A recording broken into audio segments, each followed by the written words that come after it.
जन्मज दुःखविनाशकलिङ्गं तत्प्रणमामि सदा शिवलिङ्गम् देवमुनिप्रवरार्चितलिङ्गं कामदहन करुणाकरलिङ्गम्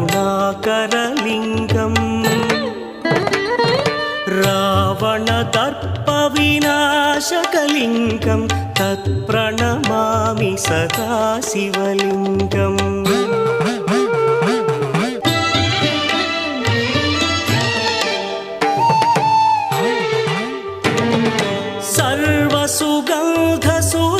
सर्वसुगन्धसुलेपितलिङ्गं बुद्धिविवर्धनकारणलिङ्गं सिद्धसुरासुरवन्दितलिङ्गं तत्प्रणमामि सदा शिवलिङ्गम्